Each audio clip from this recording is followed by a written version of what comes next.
Pardon. Hey, do you remember that vid on this channel from a while ago about the alleged Chase bank glitch where people were pulling up to their Chase ATM, withdrawing absolutely gargantuan amounts of money and being absolutely shocked that it didn't work and it's not just free money, and then they started facing charges? Well, good news, my children. I present to you today its spiritual successor, the half-off scam. I'm gonna run you through the deets. So on Facebook, where only good things happen, you can find posts that go a little like this. Hey, if you're looking to get half off for whatever purchase, for our example, I'm going to say plane tickets because that's one of the most common ones for some reason, or any discount for that matter, just slide into my DMs and I can give you a card that will pay part of the price. Where do they get the card? They usually don't say in the post advertising. Now you may be thinking to yourself, Echo, this sounds suspiciously like credit card fraud. And you are 100% correct because that's exactly what it is. Also, according to one guy, if the business offers rewards points, people will often try to get into the person's account that they've made to get those rewards points,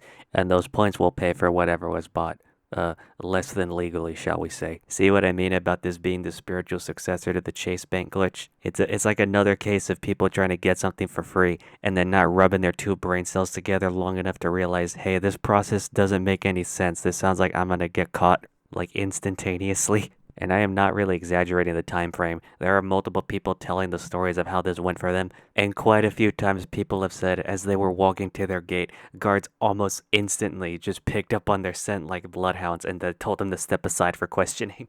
Now, there are some people on TikTok saying that doing this has worked out for some people that they know. When they say people that they know, I don't know if that means people they know personally or some rando that they saw online once. But I really want to know the ratio of successes to failures we have here. Because in my experience, when a relative of mine had their credit card info stolen, which happened at a fried chicken restaurant of all places, and then someone tried to buy stuff with that card, pretty much instantly emails were sent to my relative asking, hey, is this you? These purchases seem weird. Like, I'm willing to believe it worked a few times, but there's no way it worked that many times. Anyways, what do these people look like who are selling the cards? What do their advertisements look like? So I have one here that says, this one's like $2,500 card going for $50. That markdown seems just a tad wee bit suspicious, eh? Assuming my math is correct, this random jerkola on Facebook is selling this card for 2% of what it's worth. 2.0%? This is like 19 steps above loss leading. This is loss Usain Bolting. My man is loss leading so hard he's in another time zone. Listen, I am far from the smartest person on the planet. In the Chase vid, I told you about how I fell for those videos that said you could technically reload a Pez dispenser. Yeah, I'm not exactly a Mensa board member, but I feel like even I would have sniffed something out with something that... oh my goodness. Well, that's enough for now. Let's hear some testimonials on why this is a bad idea. Here's this guy. Now, the original video is almost 3 minutes long. I might trim it down once I put it in this one, but I promise not to leave out any important info. When y'all see people posting half off flights, no. It ain't no half off bail when that bail is up there. So basically, the day before yesterday, before I had called my flight, before I even had booked my flight, I seen that the flight was $849. I'm not finna pay $849. So I seen this dude, he been posting half off flights for the whole past year. I've been following him for a minute. I've been seeing that people actually been getting the flights done and doing what they needed to do. So I'm walking up in the airport. I'm up in the airport. I get through the security, everything, boarding pass, woo, woo, woo. So now, as I get up to the gate, like we about to start boarding, I show her my boarding pass. She starts telling me it's saying the boarding pass was refunded or... No. She couldn't find... This is how it went at first. She said she couldn't find the boarding pass. The boarding pass is not uploading, like it's not coming up. Is there anything else I can show her? Some type of shit like that. So now I'm like, no, this is all I can. Like, what is you talking about? So then she ends up telling me that I need to go to the front desk. Like, I need to go to the American Airline people part and ask them what's going on so they can have the ticket printed out or some shit like that. So as I'm walking up there, I start noticing that I see two police officers like not too far behind from me. So now as I get up to the front desk, I'm asking the lady like, what's going on with my ticket. She starts asking me for my confirmation number and all of that. So I'm giving her my confirmation number. I'm giving her everything she needs. Next thing you know, the officers come walking right up behind me asking me, hey, are you stated my name? And I said yes. And they asked me if I was having any issues with booking my ticket, like with my ticket being booked. I said, yes, I do. For some reason, I can't board right now. Then they go and say, Was the card you used under your name?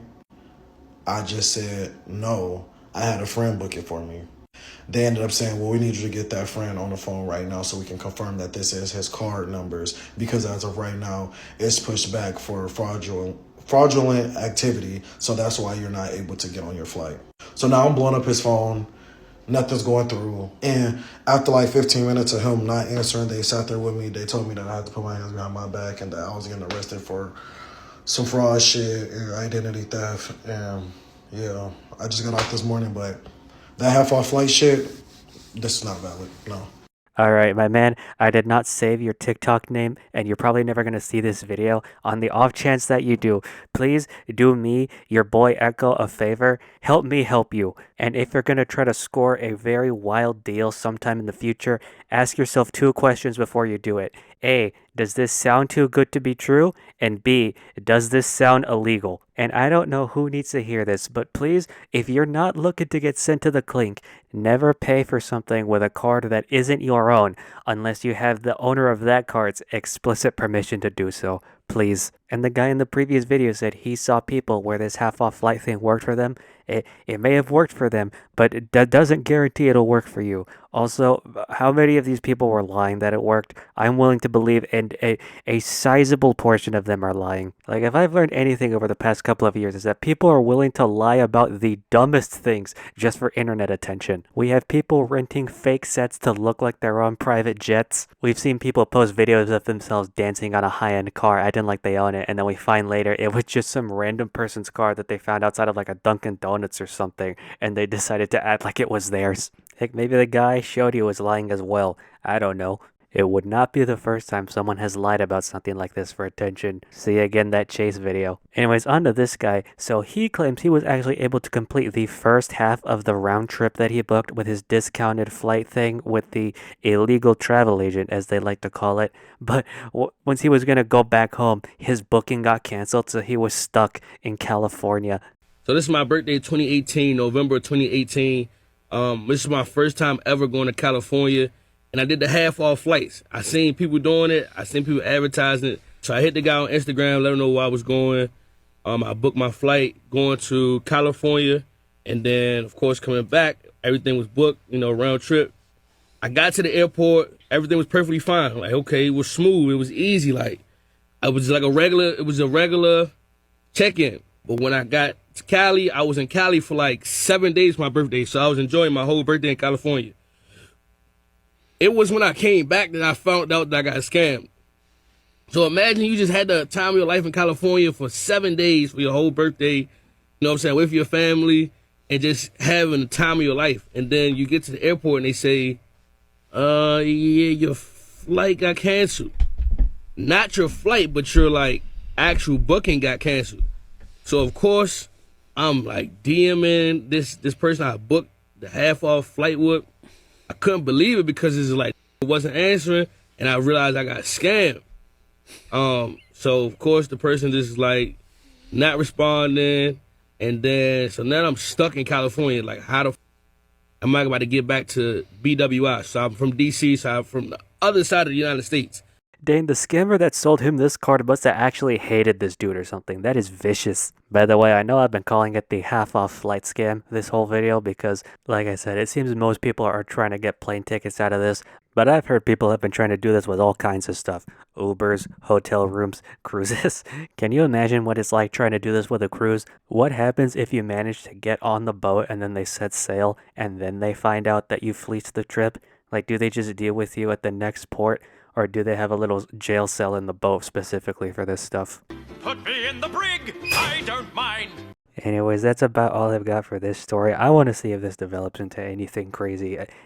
We're not out of the woods yet. Anyways, now for a completely unrelated update. I know a lot of you found my little internet hole through that Mr. Beast video that I made. And I finally got around to checking out that soggy cereal vid that he made that disproved a lot of what Dogpack said. And a lot of the stuff that was disproved was in the first video that Dogpack made, which I covered. So I feel weird having that vid that I made up on my channel. So my plan is to take down that original video that I made, and I'm going to re-upload it with a little clip at the beginning that says, hey, this video is outdated. And then I'm going to have something on the bottom of the screen during the whole video that says, this video that I made is outdated. I was wrong and I am very sorry. Now, not everything in that video was disproven. Mr. Beast isn't 100% innocent of everything, but there is enough that I erroneously believed to make me want to do my little re-upload correction thing. Anyways, now the video is over. I am very, very cold in this room that I am recording this in, and yet in my infinite wisdom decided to drink a very cold Dr. Pepper because YOLO, hypothermia, come at me.